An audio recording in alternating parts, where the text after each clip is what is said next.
Bon, les bons jours sont là. Alors, quand on a la plage, le soleil, un bon parasol, un bon seau, une bonne pelle, on peut aller se baigner tranquille, faire un tour de planche ou une promenade sur la falaise.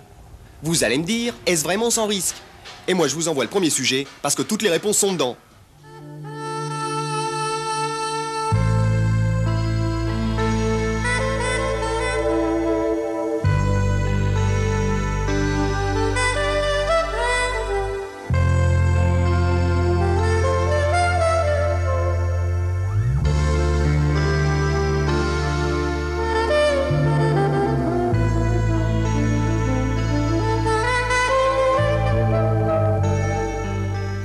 Ici, la mer est plus qu'un décor. On la vit avec passion.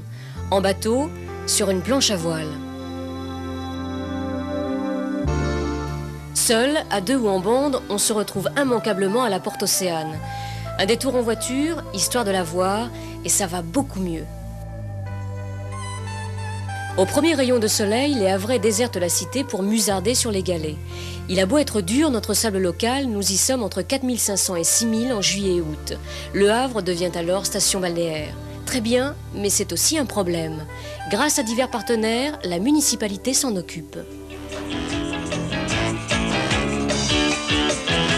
Les jumelles à la main, la silhouette de King Kong. Je sillonne la plage en faisant claquer mes dons.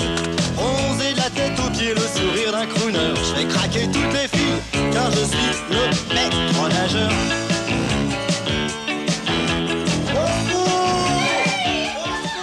On dit que les maîtres nageurs sont les hommes les plus regardés de la plage, c'est vrai? Oh là, je sais pas, là. Vous me posez une colle. On n'est pas plus regardés les uns que les autres, en fin de compte, je pense pas. Officiers de police le reste de l'année, les 5 maîtres nageurs sauveteurs chargés de la surveillance des plages du Havre et de Sainte-Adresse ont en réalité pendant les 2 mois d'été fort à faire. Son premier rôle au maître nageur est de secourir les gens qui se baignent et les gens en mer. Mais disons qu'il est diversifié par tous les jeux de plage et tout ce que les gens peuvent faire sur la plage. Il existe une zone de baignade sur le Havre. Elle est balisée par des grosses bouées jaunes. Elle fait environ 300 mètres. Les baignades, hélas, ne se limitent pas aux seules zones officiellement autorisées. Les Havrais investissent la plage de la Digue Nord, cet endroit qu'on appelle le bout du monde. En 2 ans, aucune noyade n'a été déplorée dans les zones protégées. En revanche, l'imprudence et l'inconscience de certains viennent gonfler le nombre des interventions des MNS. Chaque année, on a eu des problèmes. Encore l'année dernière, il y en a eu aussi. C'est les jeunes qui s'amusent à plonger de la digue. Malgré plusieurs fois, on vient leur signaler que c'est interdit, que c'est dangereux. Il y en a certains qui en ont fait l'expérience à leurs dépens. Quels sont les accidents qui arrivent le plus souvent? Ce sont les soins, les petites coupures aux pieds, les gens qui ont du goudron aussi qui viennent. L'an dernier, dans une seule journée, on comptait 36 enfants égarés. C'est embêtant pour nous car nous sommes contraints de les garder.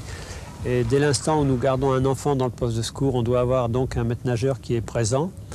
Et ça diminue l'efficacité d'une surveillance. Vous êtes combien sur la Nous plage? sommes 2 par plage, 2 sur le Havre et 2 sur Sainte-Adresse.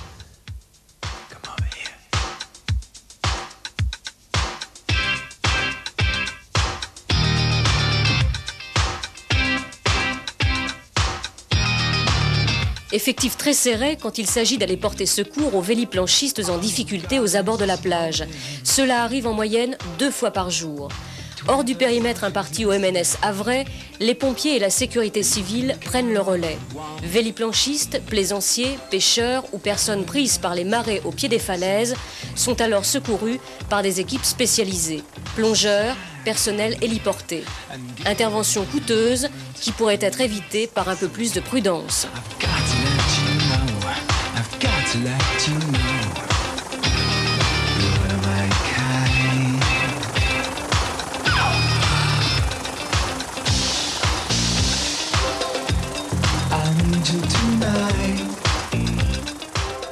Quelles consignes pourrait-on donner pour qu'il n'y ait plus de problèmes sur les plages? Pour la première chose, disons la natation, bon, de faire ça dans la zone de baignade, c'est quand même beaucoup plus pratique pour nous de surveiller. Je crois que tout le monde doit être respectueux les uns des autres, et puis je crois que ça irait beaucoup mieux. Et puis respecter après les lois et puis les codes maritimes.